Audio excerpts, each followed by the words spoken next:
Welcome to the deep dive. Today, we're digging deep into a world that's often shrouded in, well, gourmet mystique and this kind of rustic charm, the hunt for truffles. That incredibly elusive, extraordinary fungus. Exactly. And when you picture it, you probably see something quite romantic, right? A lone figure, maybe Italian hills, autumn forest, faithful dog. Unearthing buried treasure. Yeah, and honestly, with white Alba truffles hitting prices like what, $2,200 a pound? That treasure idea isn't far off. That romantic image, it's definitely powerful, isn't it? It really taps into something primal nature, rarity, luxury.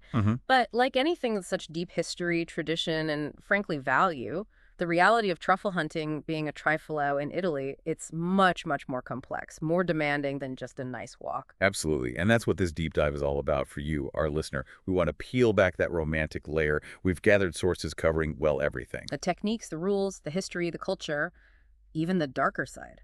And the modern challenges, too, which are significant. Our mission here is really to cut through the surface, pull out the essential knowledge, maybe some surprising facts, those aha To moments. show you what it really takes to be a truffle hunter today, and crucially, why this ancient pursuit is actually getting harder. It requires more skill, more dedication than ever. Okay, so let's unpack this, starting with the most basic challenge. hmm Truffles grow underground. Hypogous fungi. Right. Meaning you can't just spot them like you would a mushroom on a log. So if you can't see them, Mm-mm. how on earth do you find something buried like that? It comes down almost entirely to scent. As they mature, truffles release this complex mix of volatile organic compounds. The aroma. Exactly, that intense, sought-after aroma. But it's also a signal. It attracts animals who then eat the truffle and help spread its spores. It's biology at work. And that's where the partnership comes in. You need a nose that can pick up those buried scents. And today, that usually means a dog.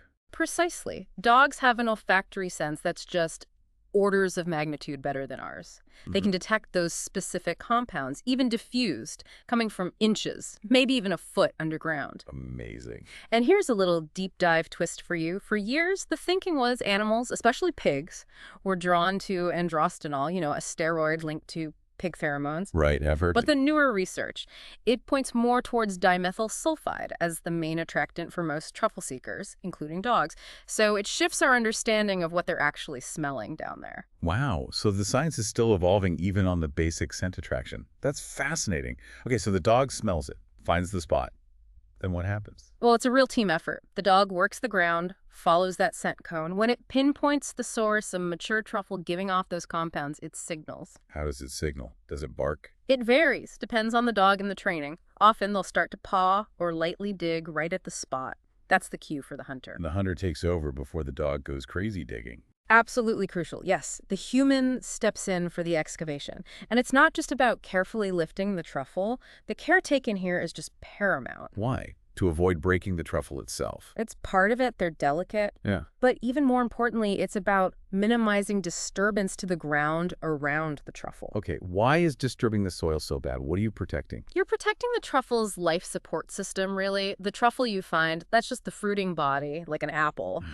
The main organism is this huge, delicate network of fungal threads, mycelia living with the tree roots. Right, the symbiotic relationship. Exactly. That network plus the soil structure, the pH, the aeration, that layer of leaves on top, the litter layer, it's a whole microenvironment. It's essential for the truffle's life cycle, for making spores for next year. I see. So if you damage that network, mess up the soil, destroy that litter layer, you could kill the mycelium there.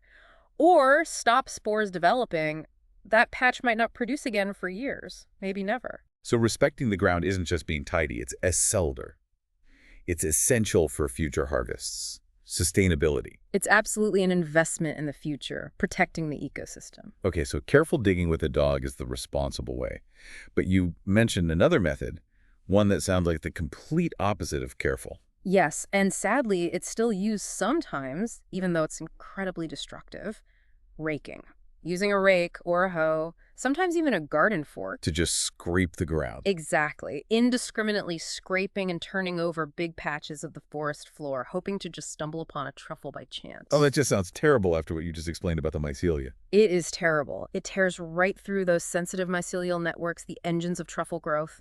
It wrecks the soil structure, changes the pH, obliterates that vital litter layer. destroys the whole microenvironment. And the damage is long-term. Severe.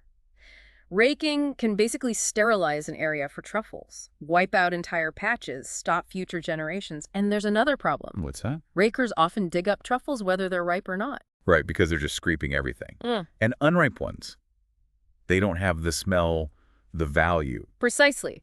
Immature truffles haven't developed those volatile compounds. Their spores aren't ready. They have almost no culinary value. But, and here's a less savory part of the business, Uh-oh. because they look similar, unripe truffles can be used to scam buyers. People store unripe ones with ripe ones for a bit. So they absorb the smell temporarily. Exactly. You buy it, it smells okay in the bag, maybe, but when you cook with it, nothing. The magic isn't there. That explains why some people might try truffle and think, what's the big deal? They might have had a dud. Very possibly. A product of poor, unethical, destructive harvesting. It undermines the whole experience. Okay, so dogs are good, rigs are bad. What about the animal everyone thinks of with truffles? The one in the old pictures. Ah, the pigs. Yes, historically, pigs were the go-to, and their ability is undeniable. Phenomenal sense of smell, natural rooting instinct. They're naturals at digging. Absolutely. Their use goes way back Roman times, definitely well documented in Italy from the 15th century. So why don't we see them anymore? Why the change? Two main reasons. One is sort of charmingly problematic. They're greedy. Makes sense. Once a pig finds that delicious truffle, its first thought is lunch. Trying to get a prized truffle away from a hungry pig is, well, challenging. I can imagine. But the main reason, the really serious one, is the damage they cause. This led to them being banned for truffle hunting in Italy back in 1985. Banned. Why? Their rooting is just too powerful, too indiscriminate. They dig deep, they dig wide, they cause massive harm to those delicate mycelial networks and the whole soil structure. Far more damage than a careful human with a small tool. They basically reduce future truffle yields significantly. So great at finding, but a huge liability for the truffle itself and, crucially, for the future of the patch. Dogs give you the nose without the appetite and allow for that careful, controlled digging. That sums it up perfectly. And while dogs are the standard now, there are a couple of other, maybe less common methods hunters might know. One is looking for brulee or pianelli. The witch circles. I've read about those. That's them. Some black truffles, like the fine black or Perigord, their mycelium releases substances that change the soil chemistry around the host tree. It makes it hard for other plants to grow there, creating this visible bare patch, often circular. Like nature's X marks the spot. Kind of. Brûlé means burnt in French, Pinelli in Italian. Finding one is a pretty strong sign black truffles might be underground nearby. Takes experience to spot them, though. Any other visual clues? Well, maybe less reliable, but some watch for truffle flies. Specific species, like the pale Swelia, are also attracted by the scent. They want to lay their eggs near the truffle. So you watch where the flies are landing. Exactly. A sharp-eyed hunter might see them hovering or landing on one spot. It's definitely hit and miss compared to a dog, but it's another little piece of knowledge some might use. Fascinating. So finding them takes skill, knowledge, often a dog. Which leads us to the next big point. This isn't just a casual hobby everywhere. Especially in Italy, it's a regulated profession. That's right. Becoming a licensed truffle hunter, a trifolo in Italy, isn't just something you decide to do one weekend. It's a formal process. It's rooted in tradition, yes, but today it involves specific rules and, well, bureaucracy. Bureaucracy in the forest. Okay, what does that actually involve? How do you become licensed? It's pretty structured. First, there's an age minimum, usually 14. Then, critically, you have to take mandatory training courses. Training courses. What do they teach you in truffle school? It's quite comprehensive. They cover the ecosystem, balance how truffles grow, why preserving the habitat is vital, proper techniques for harvesting, how to identify different truffle species, which is key for legal seasons and value, and, of course, all the specific laws and regulations, season dates, permitted tools, that kind of thing. So the focus is heavily on conservation and following the rules, not just find the truffle. Absolutely. The whole point is to protect the resource for the future, stop people doing damage through ignorance or carelessness. After the course, you have to pass an exam. An exam. What happens if you fail? Well, according to the sources, if you fail, you have to wait a whole year, 12 months, before you can try again. A year. Wow. So they take this seriously. It's not just a formality. Not at all. It requires genuine understanding. If you pass, You get your entitlement card, your license, from the regional authority, usually valid for about 5 years. Then you renew it, and there's an annual fee to keep it active. So it really is treated like any other professional license. Yeah. And the aim is protecting that wild, spontaneous nature of the truffle. Exactly that. The regulations are there to safeguard the natural truffle populations and their habitats. It's about protecting a really significant natural, cultural, and economic heritage. And even the tools you use are regulated. You can't just use any old shovel. Definitely not. Italian law specifies you need a small spade or hoe, often called a vanghetto or truffle collector's spade. It's designed to be small, precise, causing minimal ground disturbance when you're carefully digging up the truffle after the dog signals. Precision, minimal impact. Got it. Yes. And you need proper ways to carry the truffles, a special bag or vest to protect them once they're found. Plus, essential personal gear for the woods, good boots, tough clothes for thorns and brambles, gloves, maybe a stick for balance or probing gently, and safety stuff, first aid basics, maybe ointment for bites, and, critically, navigation tools, maps, or often now, a GPS. GPS helps with finding your way back, obviously.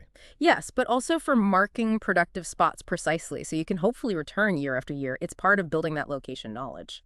So becoming a licensed hunter, at least in places like Italy, is a serious commitment. Education, exams, fees, specific tools. It's a long way from just wandering in the woods. It really emphasizes how much skill and ecological responsibility is built into the regulated system. It actively discourages things like raking. And speaking of skill and responsibility, the absolutely essential partner in all this, especially in the regulated system, is the dog. You said it's legally required in Italy. That's the case. The law mandates using a trained dog because it's simply the most effective and least damaging way to find mature truffles. A good dog lets you dig only where the truffle is, minimal disturbance. So you have to have a dog. Does it need to be a fancy breed like that legato romagnolo everyone talks about? That's a really common misconception. Look, Sure. legatos are fantastic, no doubt. They've been bred for scent work for generations. But the sources really stress this. Almost any young dog with a good nose and the right temperament can be trained. Really? Any dog? Pretty much. What matters is the dog's qualities. A good nose, obviously, but also intelligence, ability to focus, stamina for long days out, obedience, and that bond, that devotion to the handler. One source even mentioned their best dog finds 15 kilos of white truffle a season is a mongrel. 15 kilos from a mongrel. So? That completely shatters the idea you need some super expensive purebred. It's about the dog and the training. Exactly. It highlights the partnership and the training quality over just breed paper. And what about the cost? Is buying a trained dog the only way? They must be expensive. They can be a big investment, around 5,000 euros, maybe more for a proven champion. But the sources are actually really encouraging about training one yourself. Oh. Yeah, if you have patience, you love dogs, you've got internet access for research, and minimal gear, maybe 50 euros worth of training aids, you can do it yourself. That lowers the barrier to entry massively. It does, and whether you buy trained or train yourself, think about the potential return. Given truffle prices, the sources suggest you could get 100-fold return on your investment over the dog's working life if you're in a decent area with a good dog and know what you're doing. Okay, so how do you train them? How does Fido become a truffle finding expert? Well, piecing it together from the sources, the training often starts really young. You can start scent imprinting with puppies, maybe even 4 or 8 weeks old, though 4 or 5 months is also common. Key thing with pups.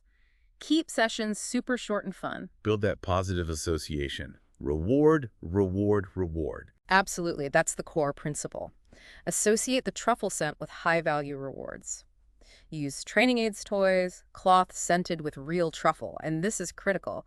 Avoid fake truffle oil. Why? It smells truffly, doesn't it? It smells like one chemical, 2-Belchior-4-dithiophentane, usually made from petroleum. It's not the complex scent of a real truffle. Train on the fake oil, and your dog learns to find, well, fake oil scent, not actual truffles in the ground. Okay. That makes sense. You're training for the wrong target. Exactly. So use real truffle pieces, even small bits, frozen ones that aren't perfect are fine for training. A good tip is to let a piece sit in some soil overnight so the scent permeates it a bit, makes it more realistic. And then you make it progressively harder. You start super simple, scented item in a tub, under a cloth, maybe under some boxes. Dog shows interest, sniff, paw boom, big reward. Cooked chicken, cheese cubes, whatever they go crazy for. Lots of praise, too. Make it the best game ever. Build their confidence. Yes.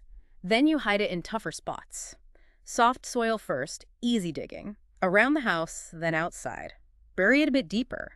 In more complex places, you can even use a puppy's natural digging instinct, bury it where they like to dig anyway. They need to learn to tell you where it is. Right. Teach them a signal, maybe start digging lightly or lie down or sit, whatever you train them to do when they pinpoint the source. Later, you can hide truffles along your regular walking routes. And a really good way to train a youngster is to take them out with an experienced truffle dog. They learn by watching. It really sounds like it's less about the breed and much more about patience, consistency, positive reinforcement, and that relationship with the dog. It's absolutely a partnership. Trust, respect, empathy. Dogs want to please us. They love having a job.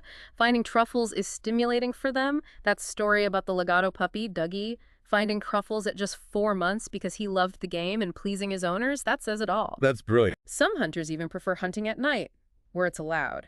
Fewer distractions, the dog can focus better, and it can really strengthen that bond between hunter and dog in the quiet dark. Okay, so you've done the training, passed the exam, got the license, bonded with your amazing dog. Now, you can't just march into any old woods, can you? You need to know where truffles actually grow, how to read the land. Absolutely fundamental. Truffles are incredibly picky about where they live. They aren't just scattered randomly. What kind of conditions are we talking about? What makes a good truffle spot? Very specific soil needs, generally. They tend to like alkaline soils, higher pH, and calcareous, meaning rich in calcium carbonate. Think chalky limestone areas. The soil also needs to be well aerated, not compacted, and crucially, no standing water. The mycelium needs air, it'll rot if it's waterlogged. Okay, alkaline, chalky, airy soil. Right, but specific species have slightly different preferences within that. And then the trees. The host trees. That symbiotic relationship again. Yes, it's essential. They only grow connected to the roots of specific trees. Oaks are classic English oak, holm oak. Willows, poplars, linden trees, hazelnut, hornbeams, beech, some pines. Even sister shrubs for certain types like the fine black in Mediterranean areas. Knowing your trees is step one to finding a good zone. So, right soil, right tree partner. What about bigger factors like altitude or climate?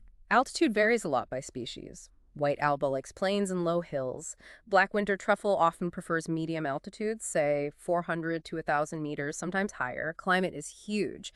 They need enough moisture, specific temperatures. And they're incredibly sensitive to rainfall, especially the rain from the previous summer. The previous summer. Why? That rainfall influences how well the mycelium develops and prepares for fruiting later. A really hot, dry summer can badly delay or reduce the white alba harvest, for example. So experienced hunters, they study rainfall maps, climate data. They look for areas that got good moisture months before. It's like forecasting. So you need to be part truffle hunter, part local meteorologist. Pretty much. Analyzing weather patterns is key. Heavy rain, followed by fog, can be great for some types. Long droughts, strong winds.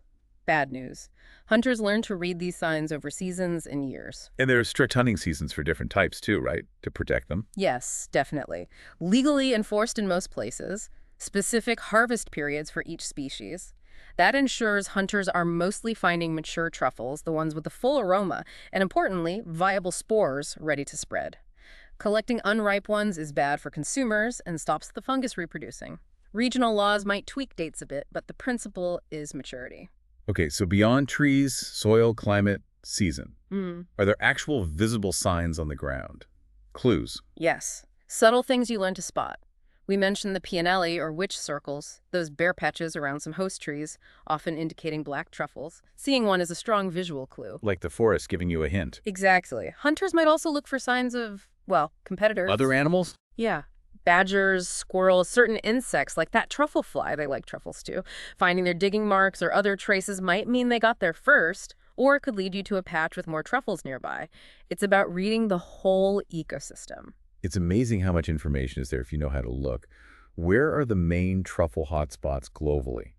Italy comes to mind first. Italy is definitely huge for wild truffles, probably the greatest variety and quantity found naturally. Piedmont in the northwest is legendary for white alba, the central Apennines for various black truffles, Po Valley, southern regions too. The historical heartland, but elsewhere in Europe too. Oh, absolutely. France is massive, especially Perigord for the black winter truffle. Spain, Romania, Bulgaria, Istria, that region covering parts of Italy, Slovenia, Croatia, all major players. Black summer truffle is more widespread, even into Turkey, North Africa. Then further afield you find them, but maybe less densely, Oregon in the U.S., parts of Canada, Russia, China, Japan. And different species, like different spots, you said? Can you give a couple more examples? Sure. White alba, tuber magnatum pico, plains, low hills, alkaline soil, specific trees like oak, willow, poplar, very dependent on summer rain. Fine black, tuber melanosporum. The Perigord truffle needs fertile calcareous soil, good sun, often under oak, hornbeam, hazelnut. Found in Italy, France, Spain, even Oregon now. Black summer, tuber estivum, is more adaptable clay or sandy soil, less humid spots, wider tree range. Black winter, tuber brumal, likes it humid, shady, mid-altitudes. Smooth black, tuber macrosporum, is less known but aromatic, likes plains, dry areas, under oaks, poplars, etc. It's a complex map. Definitely. It's clear knowing the environment is just as vital as having the dog. Yeah. And being out in these wild places, it must come with risks, too, beyond getting lost. Absolutely. There are natural hazards, uneven ground, thorny thickets, ticks carrying disease, maybe vipers or unpleasant insects in some areas. But then there are human-made dangers too. Like what? Finding trash, sharp objects someone's dumped, maybe even snares left by poachers. And sadly, the most disturbing danger is poisoned bait, deliberately left out, often to target rivals' dogs. That's horrific. It really highlights that this isn't just a quaint pursuit. There's a serious, high-stakes competitive element. And that competition leads us into those less romantic parts, the unwritten rules of the woods, and the darker side when those rules get broken. Extreme things like dog poisoning, physical attacks, even arson. They are rare, thankfully, but they happen. And they're almost always linked to specific tensions over truffles. So it's not random crime, it's often tied directly to the hunt. Frequently, yes. Look, there's healthy competition. Everyone wants to find truffles. Finding a great spot is a buzz. But when it gets mixed with intense jealousy, ego, entitlement, that aggressive must-win attitude, it can turn nasty. And there's an informal system, an unwritten code meant to manage this. Exactly. Passed down through families, learned from experienced hunters. It's basically about managing competition peacefully, respecting the resource in each other. Breaking that code is where a lot of the conflict starts. What are the biggest don'ts in this unwritten code? One of the absolute worst is selling locations. Say you're working with someone sharing spots. If you then betray them, reveal a shared productive patch to rivals for money or info, that's a massive breach of trust, leads to real bad blood, maybe worse. Makes sense. It's stealing knowledge, the most valuable asset. Precisely. Location knowledge is capital here. Similarly, using sneaky tactics to find someone else's patch is deeply frowned upon. Spying, tracking them with GPS, finding spots through deceit, not skill or exploration. People caught doing that often get told to leave, and if they don't, trouble can follow. So find it fair and square, don't cheat. Right. Another big one, especially now with social media, is talking too much.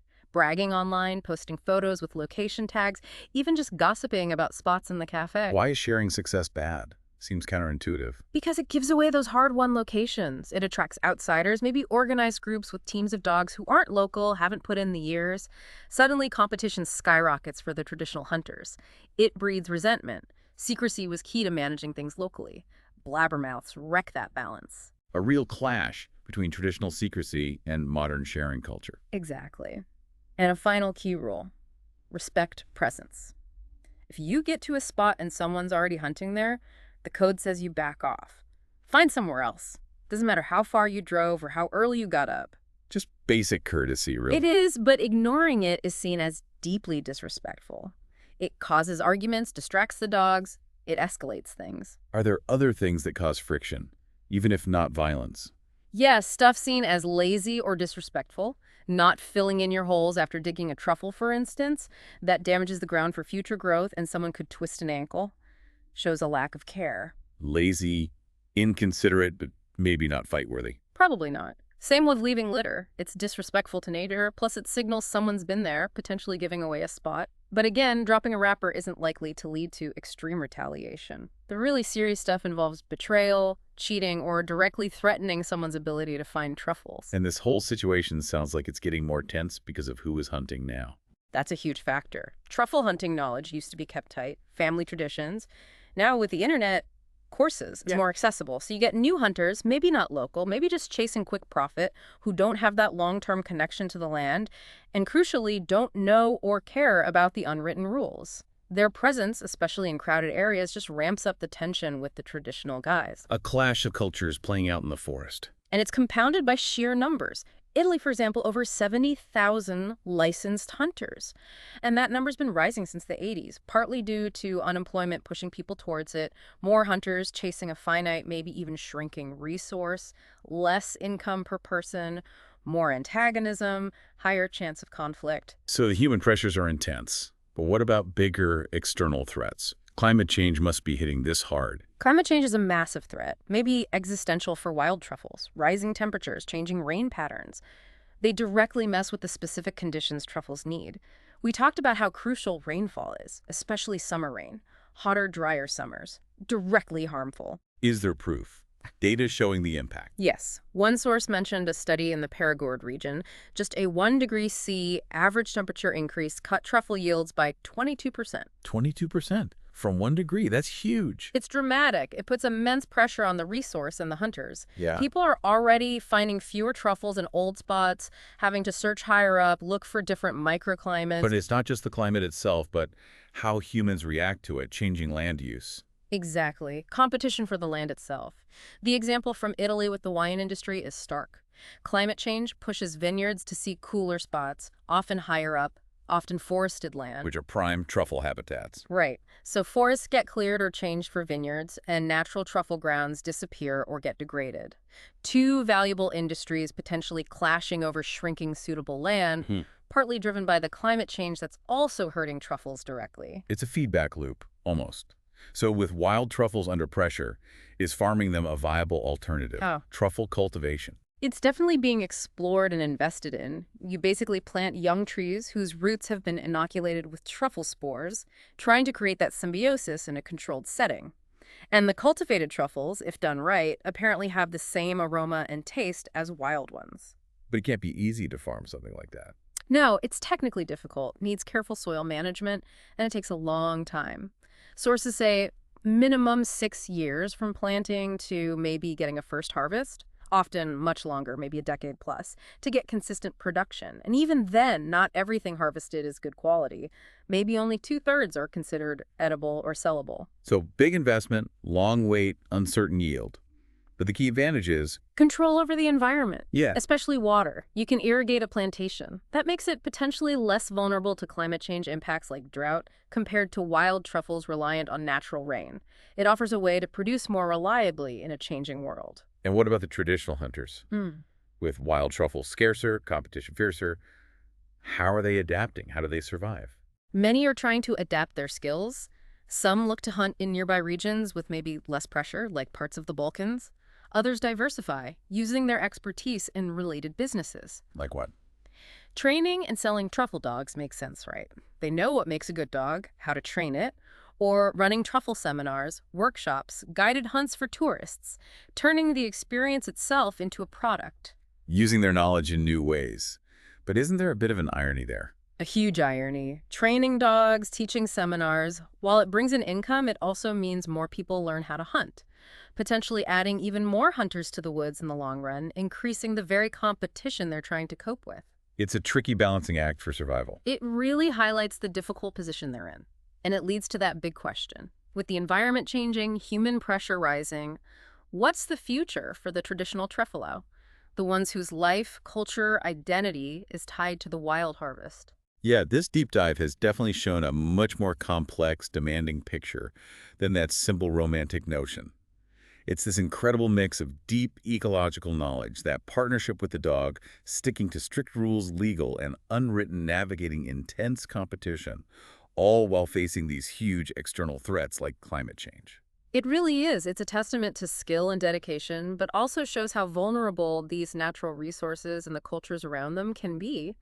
Hopefully you, the listener, now have a much clearer view of the real complexities, the challenges, and the rich, sometimes dark culture behind this amazing fungus.